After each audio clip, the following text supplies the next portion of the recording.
It's not just about, hey, I have a business, I have an Instagram, I have a logo, I have that. No, do you know your business? How am I gonna help this bank? What solution am I providing? You say you don't like the current cleaning service you have, it's too expensive, they're not consistent. Okay, so what is my rebuttal? We're consistent, we have a quality assurance program, we have techs that are designated to your area, and we have a 90-day probationary period. And it's you're offering them, you're basically, everything they say they don't like, you're saying that that's what I do, but I do it 10 times better.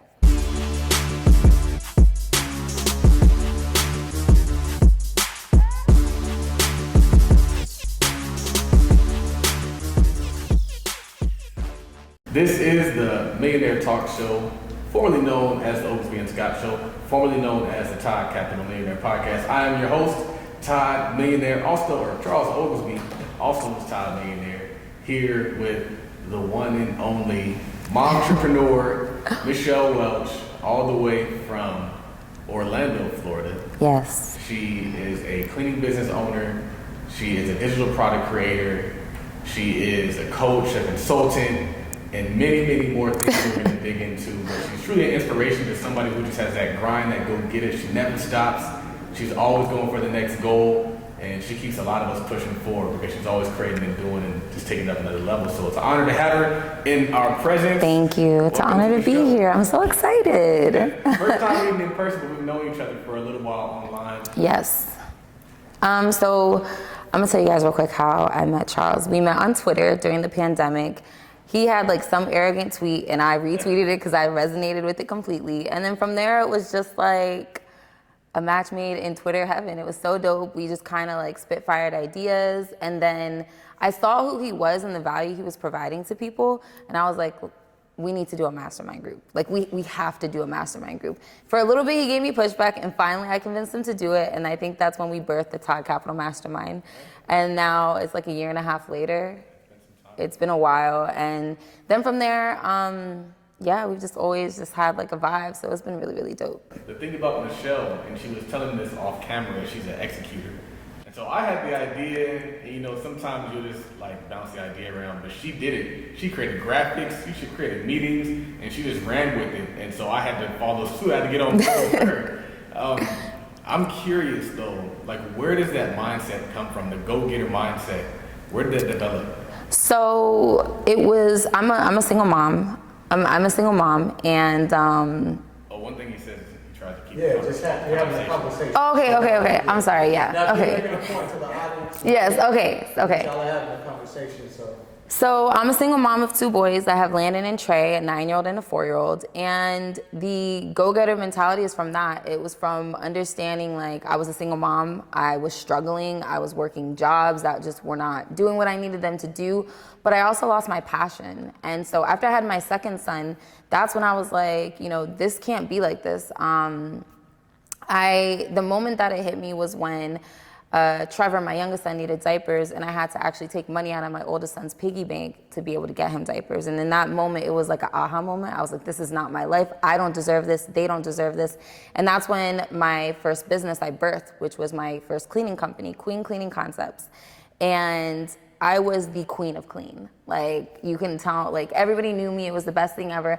But that is what catapulted me from being regular to a regular person that was gonna be stuck in the, oh, my baby daddy ain't nothing, blah, blah, blah, to, you know what, this is my circumstance, this is what I was given.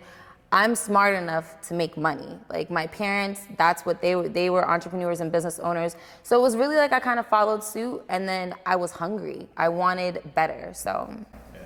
I like your story about when you quit your job. Can you tell us about that moment in your life? Yeah, so I remember, I started my first cleaning business May 12th of 2017. Within like 2 months, I had a couple contracts, and I also had a commercial contract. Come July 11th or 10th, 2017, I woke up one day and was just like, I don't want to do this anymore. Like, I lived with my parents at the time. I was like, I'm missing out on my son. Obviously, I was breastfeeding, so I'm like, they don't have, there's nothing for me. Like, it's just miserable. I can't take it. And my mom was like, what's the worst that can happen? And from that day forward, I've never worked for anybody else ever again. I just walked away, and my cleaning company within 90 days made $17,000. It's interesting because you're one of the few people that I know that have entrepreneur parents. What is that support system like to have people who birthed you and they live that life? Because we have to spend so much time convincing our parents and getting them to believe, sometimes even fighting our parents. What is that like? Maybe you have to fight your parents too, but what is that like for you? It is a give and take because my parents, they owned a cleaning business before. They had a daycare for 20 years. Like they never worked for anybody. So it was definitely there. I think now I'm so grateful. I mean, for example, today you hit me up yesterday and said, can you get a flight to come to Atlanta? And I was able to book it instantly because I was able to say, hey mom, I need you to handle the kids for me. And she picks up where, I slack. And having that support is, I mean, it's amazing. It's being able to propel me a lot forward. But just in general, they understand, especially my dad is my best friend and like, he just gets it. Any crazy idea that I have, anything that I'm like, when I called him, I was like, hey dad, I need to go to Atlanta tomorrow. He's like, of course you do, Michelle. Like, I'll see you on Friday. Like, so it's just, they get it. And the fact is that like, they don't put me down if something fails. They don't make me feel bad about trying something different. I mean, I've had a tax office, I've had a catering business, I've had, I don't even know, I've done everything, basically, it seems like. And so they support all of it. The catering company, they were the ones that were helping me cook. The cleaning company, my dad will be there on site to make sure that things run how they need to run. My mom, she'll make phone calls for me. It's just like, I take care of my family, so they take care of me, they make sure my kids are good, and that's how we're able to break these curses we have and really get to that level of the generational wealth and being able to not just be cash rich, but to understand the value of having good credit and wealth and money in the bank. Like, that's one thing that they didn't have. Do you play a part in their business, or are they retired? Because I feel like you bringing your expertise to what your parents are doing could just catapulted. So when I had my first son, Landon, my mom was just like done with business at that point. She was already 25 years in being an entrepreneur and a business owner, and she had like health conditions and stuff. So she was just like, I'm gonna go be a stay-at-home grandma, and that's what she's done ever since. She's not had how to work. My dad did go back into the workforce, and he enjoys it. He works from home, and like then I just contribute to whatever else they want or need. Like they don't.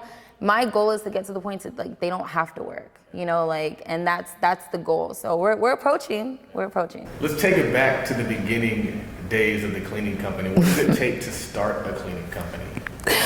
My cleaning business. Okay, so it's very minimal to start a cleaning business. Okay, I don't care what anybody says. I started with products from the Dollar Tree. I already knew, everybody knows about the Dollar Tree, but they have name brand products there that you could sufficiently clean a house with. And that's my first cleaning business was primarily residential. So when I started my cleaning business, I got my LLC, I got the business insurance that I needed, but I went to the Dollar Tree with like $50 and I got paper towels. I got like literally everything I needed. On my Instagram, who is Michelle Welch, I have a video of me walking into the Dollar Tree and getting the supplies that I need for like $22. And you need that to start to clean a house. In your first house, you could do a deep cleaning, standard cleaning. You're gonna make your investment back and then some. So it's really like, how bad do you wanna make money? How bad do you really wanna get out here and try something different? And from that little going to the Dollar Tree, that was enough to do 1 or 2 houses. Went to Walmart, got better supplies, and it's just like, it was a continuous cycle. You reinvest and you improve your... Exactly, but you have to start somewhere. How are you getting clients in the early days?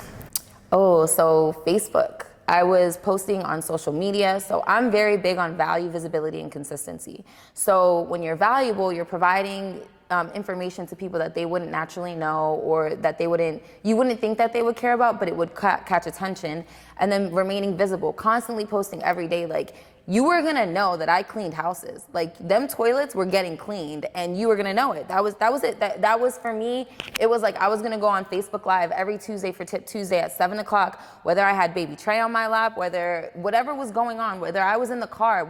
I even did an episode during Hurricane Irma on how you can clean up the outside of your house after the hurricane was done, or how to take care of flooding if flooding got in your house. It was providing value to people, because if I'm sitting here, I'm on live and I'm talking about why you have red mold growing in your bathroom, and I'm like, your vent fan is not for you to poop. It's for you to circulate the water, the ventilation in the bathroom, and then breaking it down to, well, if you do this and this and this to the red mold and it doesn't go away, you could potentially have a leak. because I had a lot of connections with general contractors.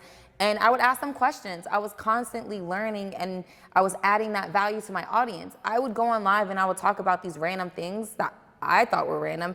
And there's homeowners that are like, I didn't know that. Can you come do an appointment? And I was picking up clients left and right. And then, you know, the work speaks for itself. I'm not a person that I need to show people what my bank statements are.